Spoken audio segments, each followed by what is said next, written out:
السيئات ذلك ذكرى للذاكرين. وقال النبي صلى الله عليه وسلم اتق الله حيثما كنت واتبع السيئة الحسنة تمحوها وخالق الناس بخلق حسن أو كما قال النبي صلى الله عليه وسلم.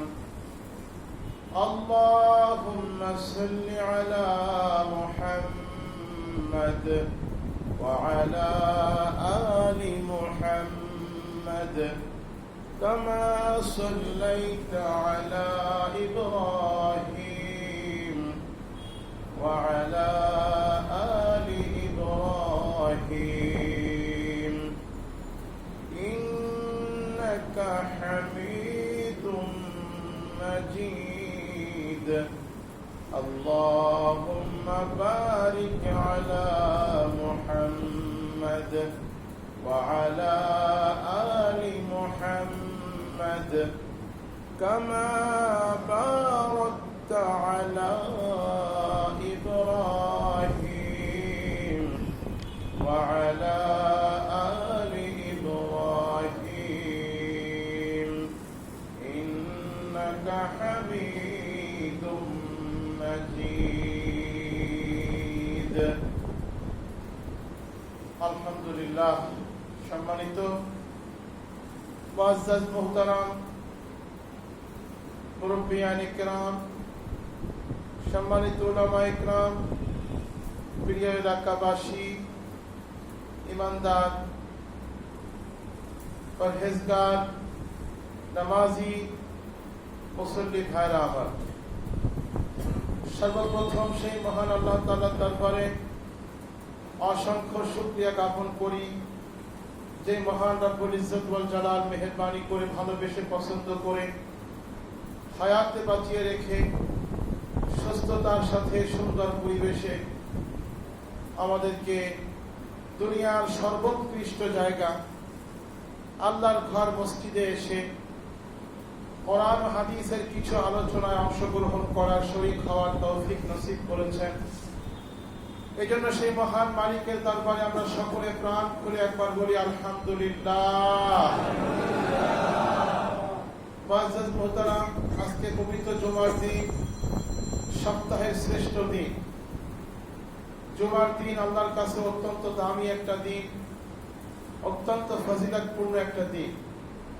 জুমার দিনের ফজিলত সম্পর্কে হাদিসে পাকের মধ্যে এসেছে, কোন ব্যক্তি যদি জুমার সালাতটা ঠিকমতো আদায় করে, সঠিকভাবে আদায় করে, তাহলে বিগত জুমা থেকে এই জুমা পর্যন্ত যত সাগীরা গুনাহ হয়েছে আল্লাহ তাআলা সমস্ত সাগীরা গুনাহগুলো মাফ করে দিবে।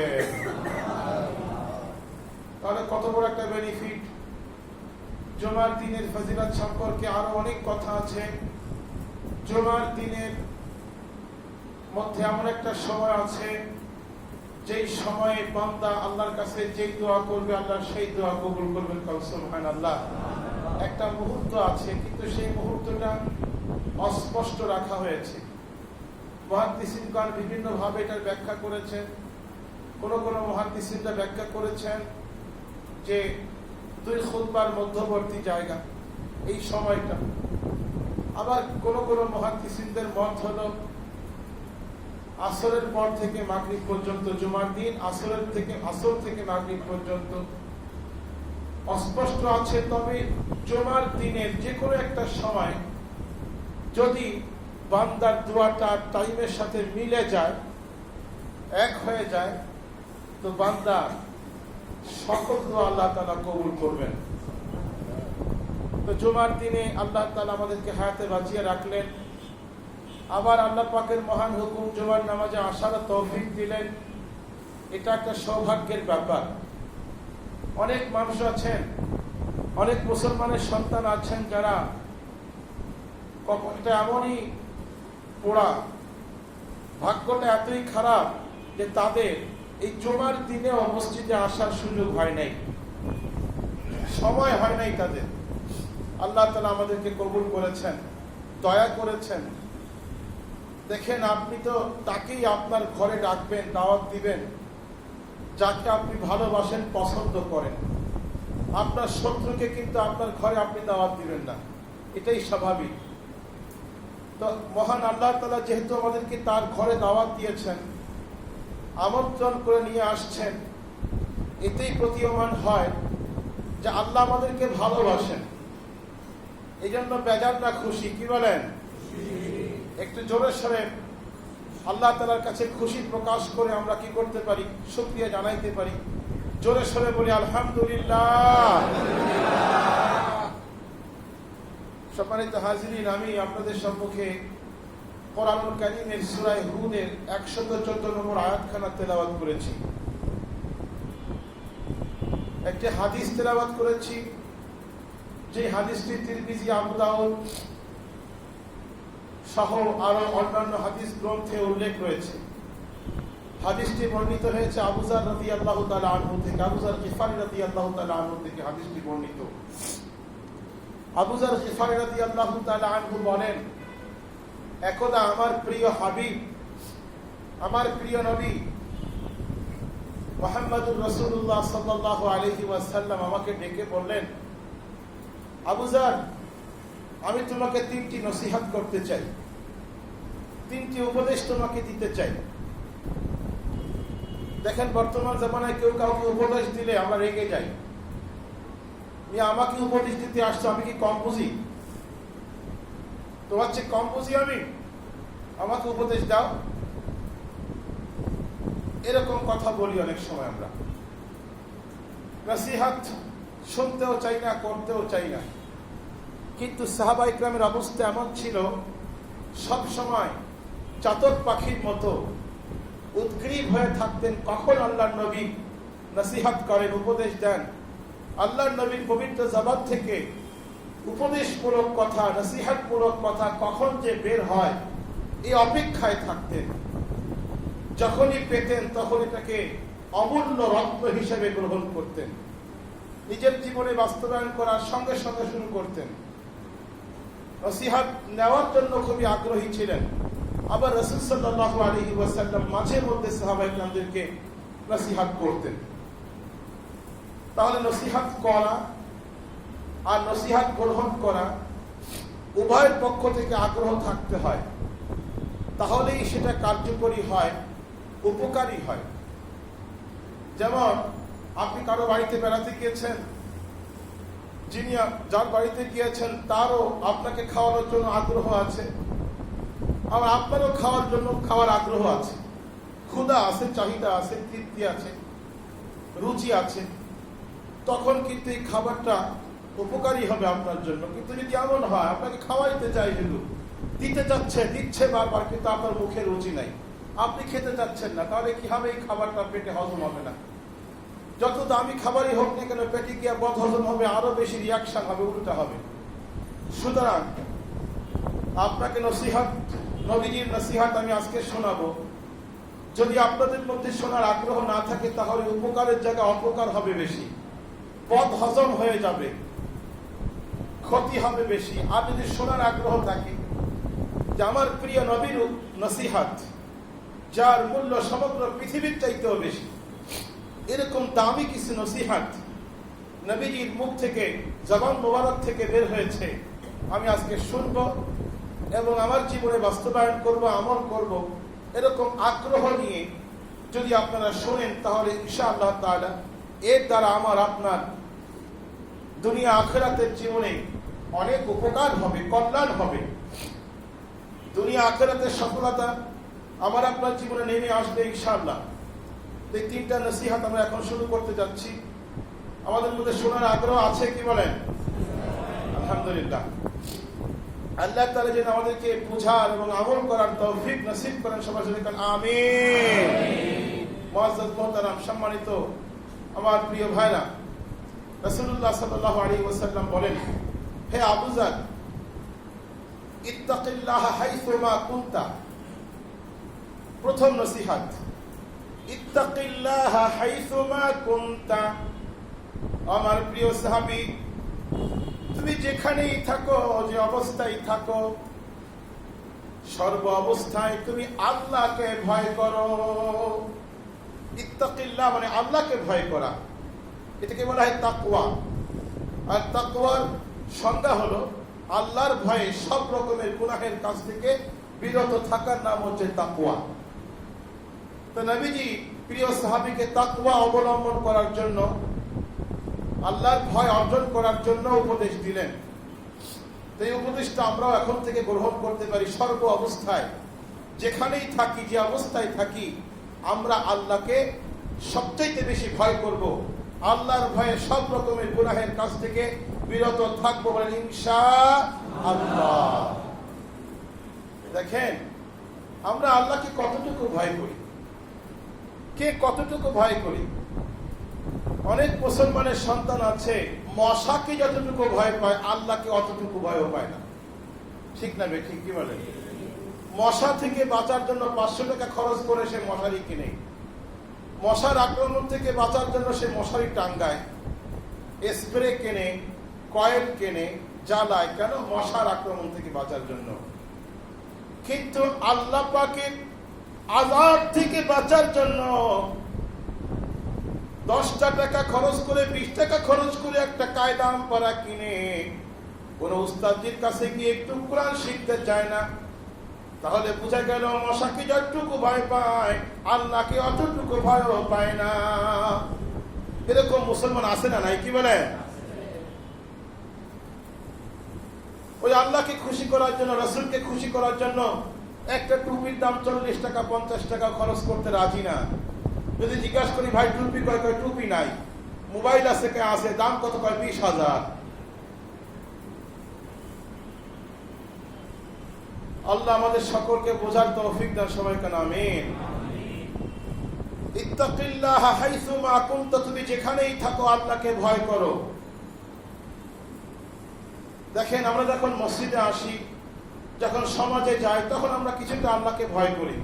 এই যে মসজিদে আসছেন, এখন কিন্তু কেউ আর গুনার কাজ করবেন না, এখানে কিন্তু কেউ বিড়ি সিগারেট খাবেন না, তারপরে বলতে হয় না, এমনিতেই আমরা আল্লাহর ভয়ে গুনাহের কাছ থেকে বিরত আছি। কিন্তু যখন আমরা ঘরে থাকি, একা একা থাকি, নির্জনে থাকি, আমার অফিসে যখন আমি আমার চেয়ারে বসে থাকি, যখন আমি আমার ব্যবসার প্রতিষ্ঠানে দোকানে বসে থাকি, তখন কিন্তু আমরা সকলে আল্লাহকে এরকম ভয়, আল্লাহর ভয় আমাদের মধ্যে ওই সময় থাকে না। যদি থাকতো তাহলে দুনিয়া দুর্নীতি থাকতো না, দুর্নীতি দমন কমিশনও গঠন করতে হতো না। যদি সত্যিকারে আল্লাহর ভয় আমার আপনার সকলের মধ্যে থাকতো, আমি আপনার মধ্যেই, আমি যে ফেরেশতা হয়ে গেছি তা না, আমি আপনাদের কাতারে। আল্লাহ যেন সর্ব অবস্থায় আমাদেরকে আল্লাহকে ভয় করা, আল্লাহর ভয়, খোদা ভীতি, তাকওয়া অর্জন করার তৌফিক দান করেন। সবাই জোরে বলেন আমিন।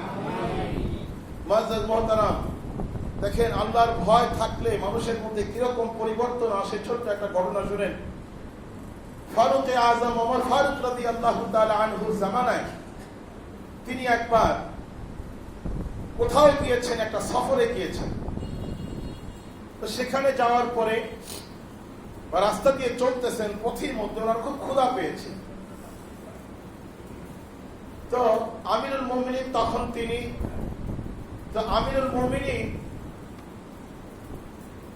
তিনি অনেক সময় ছদ্মবেশে হাঁটতেন মানুষের অবস্থা দেখার জন্য। কারণ তিনি যদি খলিফা হয়ে, রাজা বাদশাহ হয়ে হাঁটেন, চলেন, তাহলে তো মানুষ আগের থেকেই কি হবে, হুঁশিয়ার হয়ে যাবে। এখন যেমন রাজা বাদশারা কোথাও গেলে আগের থেকে খবর হয়ে যায়, সমস্ত ইন্তজাম ব্যবস্থা, এই সব পুলিশ সাথে বিভিন্ন ইন্তজাম, তো মানুষ তো আগের থেকেই, দুর্নীতিবাজরাও আগের থেকে সতর্ক হয়ে যাবে।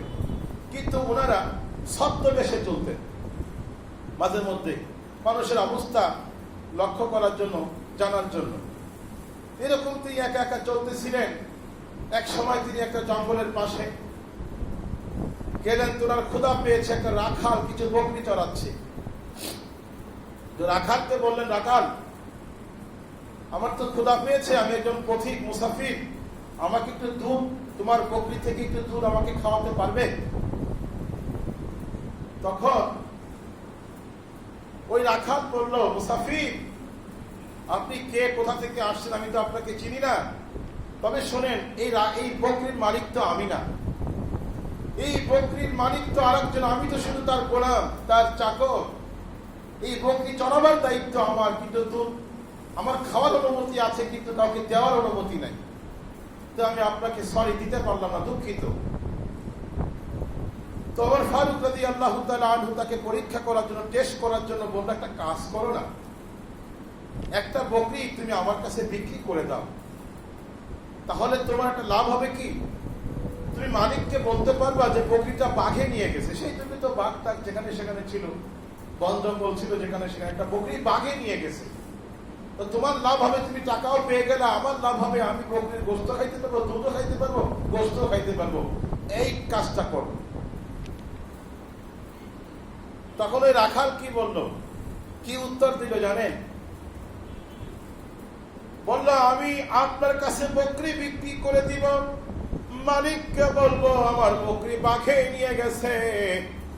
তাহলে ইয়া মুসাফির আইন আল্লাহ, তাহলে আল্লাহ কোথায় থাকবেন?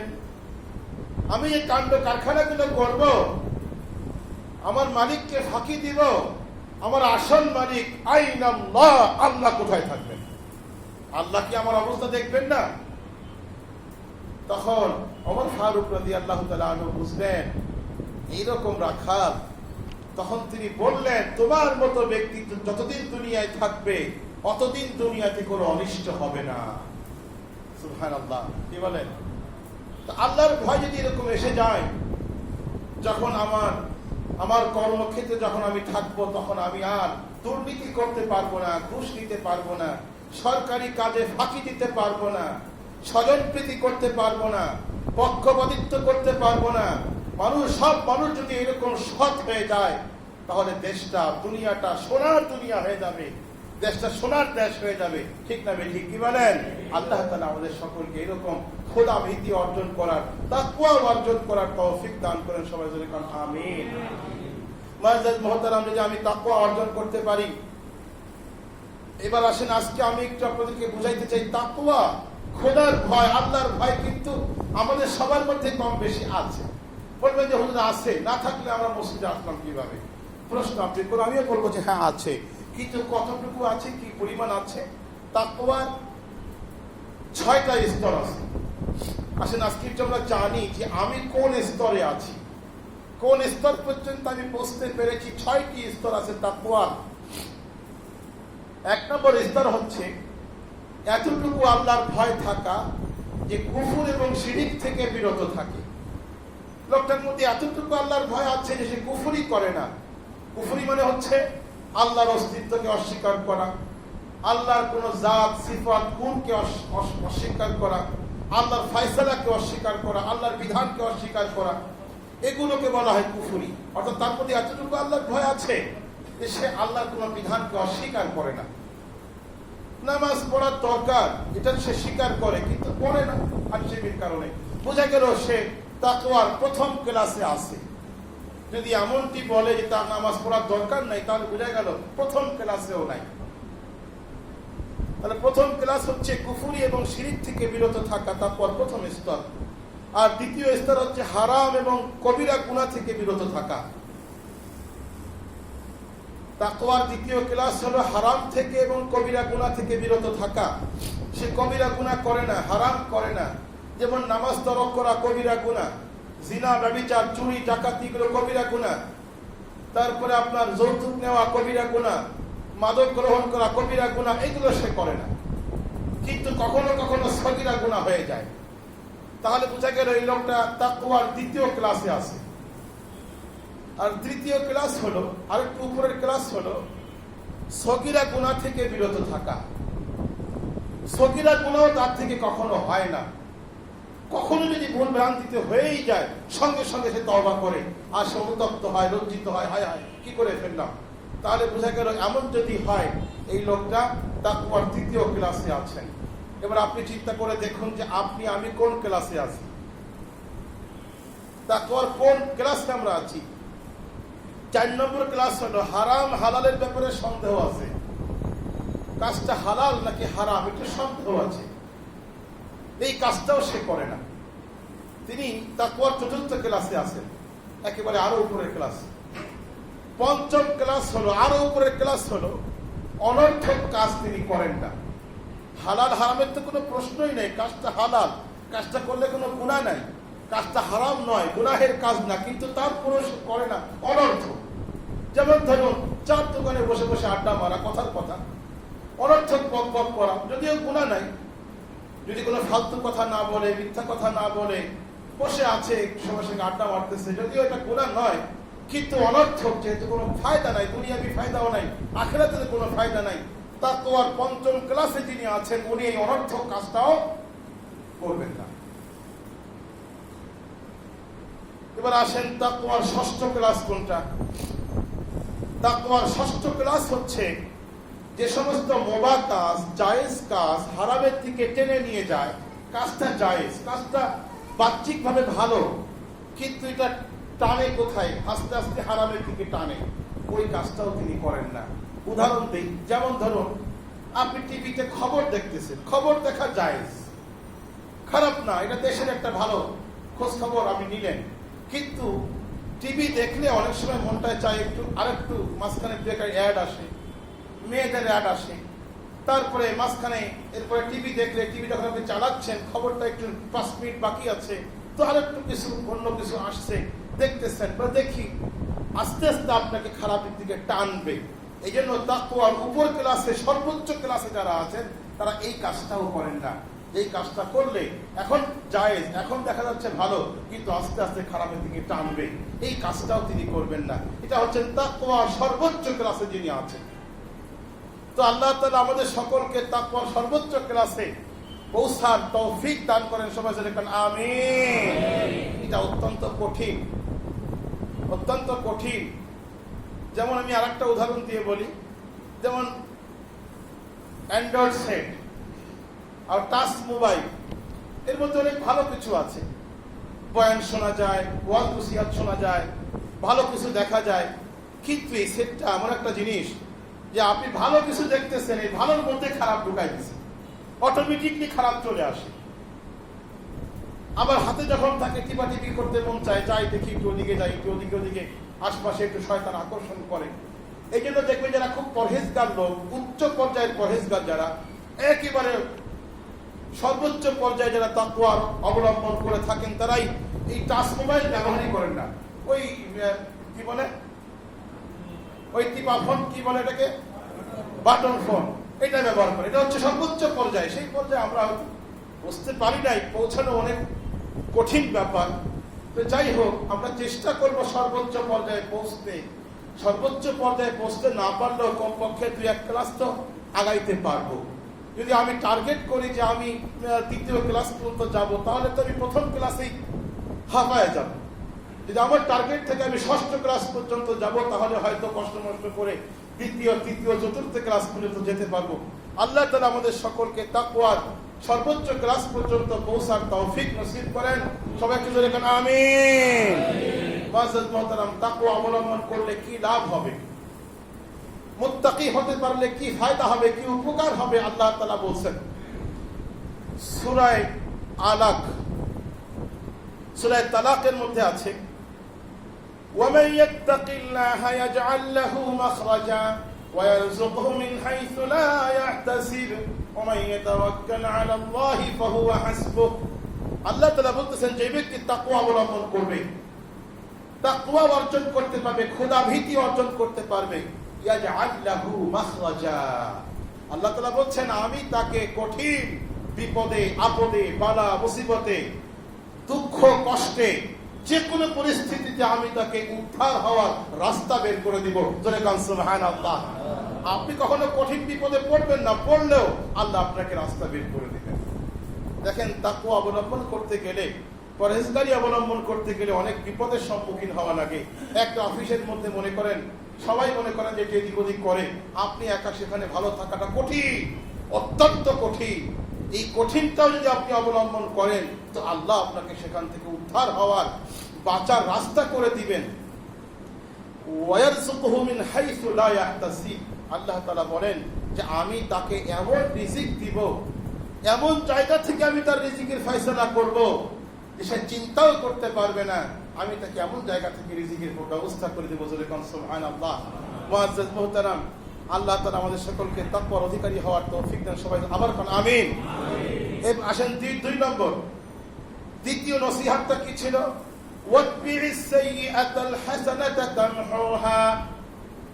যখনই তোমার থেকে কোনো একটা খারাপ কাজ হয়ে যায়, অনিচ্ছাকৃত একটা ভুল হয়ে গেছে, একটা গুনাহের কাজ হয়ে গেছে, ধরুন আপনি একজন লোককে অনর্থক ধমক দিয়ে ফেলেছেন, প্রয়োজন ছিল না কিন্তু খামাখা ধমক দিয়েছেন, রাগ দেখাইছেন, অথবা আপনি কাউকে একটা থাপ্পড় দিয়ে ফেলছেন অন্যায় ভাবে, অথবা একটা মিথ্যা কথা আপনার মুখ থেকে সঙ্গে সঙ্গে বের হয়ে গেছে অনিচ্ছাবশত। কখনো যদি আপনার থেকে কোনো অন্যায় কাজ, ভুল কাজ অনিচ্ছাবশত হয়ে যায়, সাথে সাথে তওবা তো করবেনই, সাথে সাথে একটা ভালো কাজ করবেন। এটা আল্লাহ রসুলের উপদেশ, নসিহত। সঙ্গে সঙ্গে একটা ভালো কাজ করুন। আপনি একটা ভুল করেছেন, সঙ্গে সঙ্গে আপনি 10টা টাকা দান করে দেন, সদকা করে দেন, অথবা আপনি একটু কোরআন তেলাওয়াত করুন, অথবা একটু 2 রাকাত নামাজ পড়ুন, অথবা একজন মানুষের একটু উপকার করুন। অর্থাৎ ওই মন্দের পরিবর্তে কিছু ভালো কাজ করবেন। তাহলে কি হবে? তামহুহা। ওই গুনাহের কারণে যে আপনার একটা দাগ পড়ে গেল, কালো দাগ পড়ে গেল, ভালো কাজটা করার কারণে কালো দাগটা আবার মুছে যাবে। এই জন্য এই কাজটা আমরা করবো ইনশাআল্লাহ। রাজি আছেন না ইনশাআল্লাহ? কি বলেন? যদি আমাদের কাছ থেকে অনিচ্ছাবশত কখনো কোনো ভুল ত্রুটি হয়ে যায়, সাথে সাথে একটা ভালো কাজ করবেন, নেকের কাজ করবেন। নবীজির উপদেশ এটা, আমাদেরকে আল্লাহ পাক আমল করার তৌফিক দেন। নাম্বার 3, ওয়া খালিকিন নাস বিখুলুকিন হাসানিন। নবীজির 3 নম্বর নসিহত উপদেশ হচ্ছে মানুষের সাথে উত্তম চরিত্রের সঙ্গে মুআমালা করো। মানুষের সাথে আচরণ করো, আচরণ, ব্যবহার, কথাবার্তা, চরিত্র সুন্দরভাবে মানুষের সঙ্গে মুআমালা করো। এবং এই গুণটা, এই উত্তম ব্যবহার, উত্তম চরিত্র, উত্তম আচরণ, এটা যে কত দামি একটা আমল। আমি এই প্রসঙ্গেই মূলত আজকে আলোচনা আপনাদের সামনে অনেকগুলো হাদিস আপনাদেরকে আমি শোনাবো যে উত্তম ব্যবহারের দাম কত। সুবহানাল্লাহ।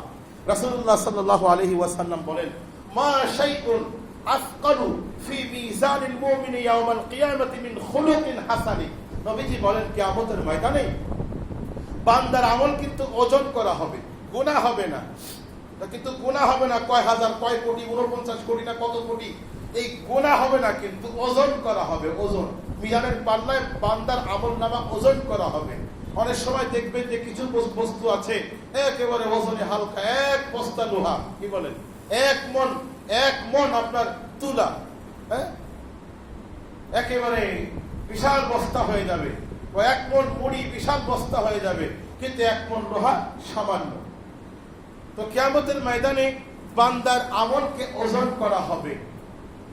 রাসূল সাল্লাল্লাহু আলাইহি ওয়াসাল্লাম বলেন, যত আমলগুলো ওজন করা হবে, নামাজ, রোজা, হজ, যাকাত, তাসবিহ, তাহলিল, যা কিছু ওজন করা হবে, সমস্ত আমলের মধ্যে সবচেয়ে ওজনদার, সবচেয়ে ভারী, এর চেয়ে ভারী আর কোনো আমল হবে না।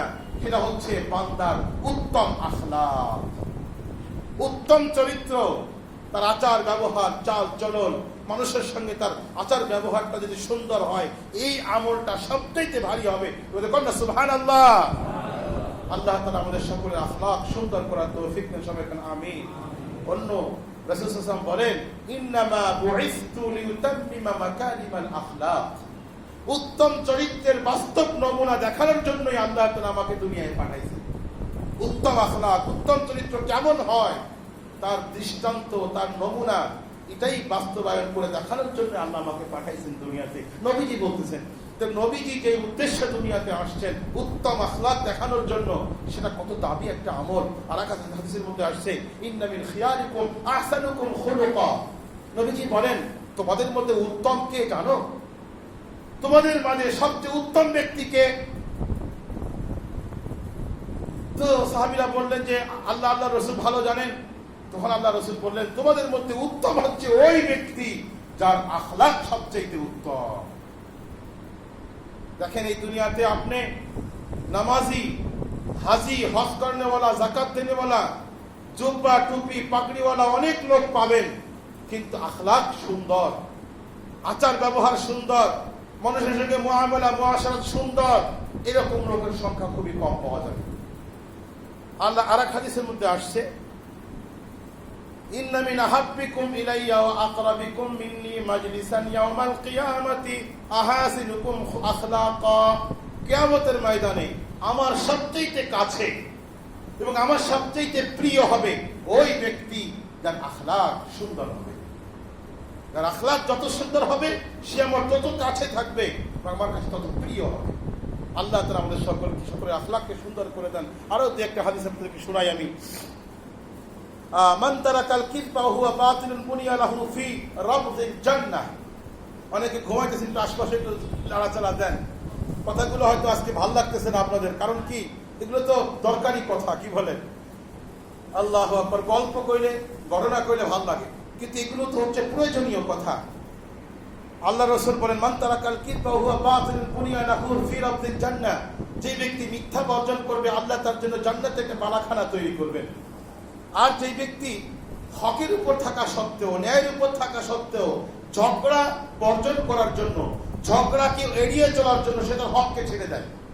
সে জানে যে আমি হকের উপরে আছি, আমি ন্যায়ের উপরে আছি, কিন্তু এই হক পেতে গেলে ঝগড়া করতে হয়, মারামারি করতে হয়, মামলা মোকদ্দমা করতে হয়। যা এগুলি করবো না, ঠিক আছে, আমরা হকটা আমি ছেড়েই দিলাম।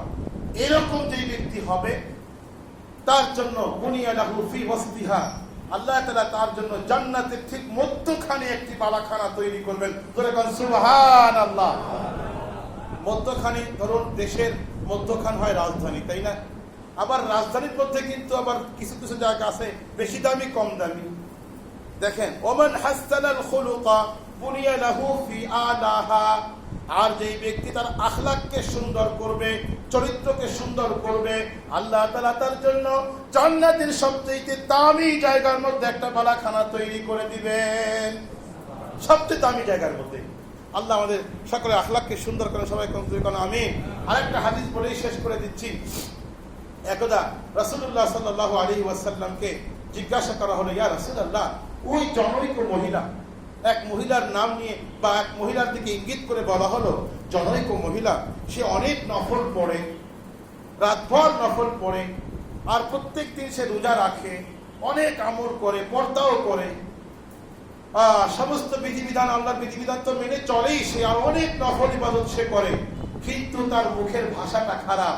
সে প্রতিবেশীকে কষ্ট দেয়, ঝগড়া করে, ঘরের লোকেরাও তার প্রতি অসন্তুষ্ট, আর তার প্রতিবেশীরাও তার প্রতি খুবই নারাজ, তার প্রতি অতিষ্ঠ। তার ব্যবহারে, তার আচরণে, তার ঝগড়ায়, তার কর্কশ ভাষায় প্রতিবেশীরা খুবই অতিষ্ঠ।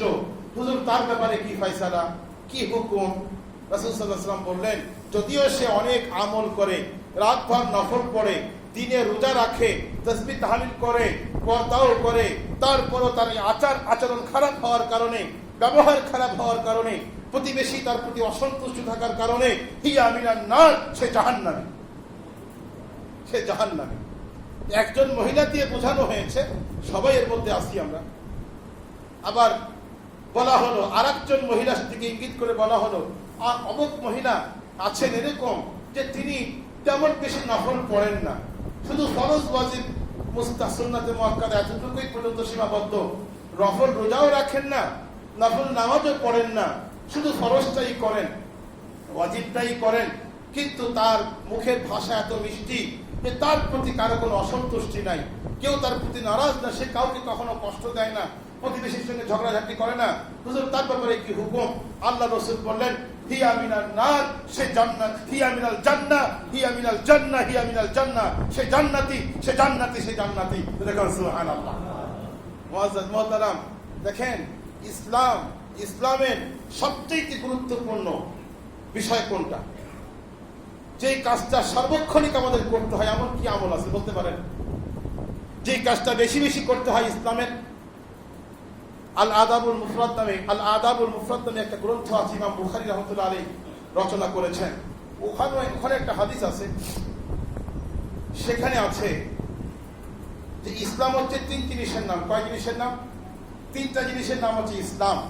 খুব খেয়াল করবেন, এই কথাগুলো তত্ত্ববহুল কথা, ভালো না লাগলেও খেয়াল করবেন, জানার আছে, শেখার আছে। ইসলাম 3টা জিনিসের নাম। বলেন কয়টা জিনিসের নাম ভাই? 3 জিনিসের নাম। ঈমান, আমল, ইহসান। ঈমান, আমল, ইহসান, এই 3 জিনিসের নাম হচ্ছে ইসলাম। পুরোটা মিলে হচ্ছে ইসলাম। ঈমান 1 নম্বরে, 2 নম্বরে আমল, 3 নম্বরে ইহসান। ইহসান কি? ইহসান হচ্ছে ইখলাস, মানে সব কাজ আল্লাহর জন্য করা। আমি যে কোনো কাজ করবো আল্লাহর জন্য করবো, এটা হচ্ছে 3 নম্বরে। আর 1 নম্বর হচ্ছে ঈমান। ঈমান তো হচ্ছে মনের ব্যাপার, এটা কাউকে দেখাও যায় না, দেখানোও যায় না। আপনার মনে মনে আছে, আপনি আল্লাহকে বিশ্বাস করবেন, কয়েকটা জিনিসকে বিশ্বাস করলে আপনার ঈমান হয়ে গেল। থাকলো শুধু 2 নম্বরটা আমল। এই আমল কিন্তু আবার 3 প্রকার। কয় প্রকার? বলেন, কয় প্রকার আমল? 3 প্রকার। ইবাদত, মুআমালাত, মুআশারাত, এই 3 প্রকার। তাহলে বোঝা গেল ইসলাম 3 জিনিসের নাম। 2টা তো হলো মনের ব্যাপার, দেখাও যায় না, দেখানোও যায় না। আপনি মনে মনে কিছু বিশ্বাস করলে আপনার ঈমান হয়ে গেল, ইখলাস হয়ে গেল। থাকলো শুধু আমল। আমল আবার 3 প্রকার, ইবাদত, মুআমালাত, মুআশারাত। ইবাদত হলো নামাজ, রোজা, হজ, যাকাত, এই তাসবিহ তাহলিল হচ্ছে ইবাদত। এখন ইবাদতের মধ্যে আমি একটু বিস্তারিত বলতেছি, 2-1 মিনিট যাচ্ছে, একটু খেয়াল করেন। ইবাদতের মধ্যে নামাজ, রোজা, হজ, যাকাত, এগুলোর মধ্যে আপনি বলেন যাকাত তো বছরে একবার, কি বলেন? তাও যার টাকা আছে তার। হজ যার টাকা আছে তার, যার টাকা নেই তার হজ নেই, তাও জীবনে একবার। রোজা তাও বছরে একবার। রমজান মাস পাইলেন তো আপনি রাখবেন, রমজান মাস না পাইলে তো কোনো, পাওয়ার আগে আপনি মারা গেলেন তো রোজাও নাই, তাও বছরে একবার। সারা বছর তো রোজা নাই, কি বলেন? শুধু সারা বছর দৈনন্দিন করণীয় আমল কয়টা ভাই? জি, একটাই, নামাজ। দৈনন্দিন করণীয় ইবাদত মাত্র একটা, সেটা হচ্ছে নামাজ। এই নামাজ পড়তে কতক্ষণ লাগে? 5 ওয়াক্ত নামাজ পড়তে আনুমানিক বলেন একটু? 1 থেকে 1.5 ঘন্টা। 1 থেকে 1.5 ঘন্টা আপনি আল্লাহ পাকের এই বিধানটা পালন করলে ব্যাস আপনি দায়িত্ব মুক্ত হয়ে গেলেন। বাকি 23 ঘন্টা আপনি মুক্ত। কিন্তু মুআমালাত আর মুআশারাত, এই 2টা এমন ইবাদত। মুআমালাত মনে হচ্ছে মানুষের সঙ্গে পারস্পরিক লেনদেন, ব্যবসা বাণিজ্য, চাকরি বাকরি, ক্ষেত খামার, পারস্পরিক লেনা দেনা, এগুলোর নাম হচ্ছে মুআমালা। এই মুআমালা কতক্ষণ ভাই, কয় ঘন্টা করতে হয়? এই মুআমালাটা, ব্যবসা বাণিজ্য কি মানুষ 1 ঘন্টা 2 ঘন্টা করে, নাকি সারাদিন করে? কি বলে? দিনেও করে, রাত্রেও করে। চাকরি বাকরি দিনেও করে, রাত্রেও করে। আর শুধু অফিসে যায় তা না, বাড়িতে এসে যে বাজার ঘাট করে, এই বাজার ঘাট করাও মুআমালা, তাই না? পারস্পরিক যে লেনদেন, এটাকে বলা হয় মুআমালা। এই মুআমালা কিন্তু 1-2 ঘন্টা হয় না, মানুষের 24 ঘন্টাই চলে। 24 ঘন্টা না চলে, কমপক্ষে দিনের বেশিরভাগ সময় কিন্তু মুআমালা চলে। আর একটা আছে মুআশারাত। মুআশারাত মানে হচ্ছে পারস্পরিক সম্পর্ক, যেমন সন্তান এবং পিতামাতার সম্পর্ক, স্বামী স্ত্রীর সম্পর্ক, সন্তান, তারপরে ভাই বোনের সম্পর্ক। এই যে পারস্পরিক যে সম্পর্ক, এটাকে বলা হয় মুআশারাত।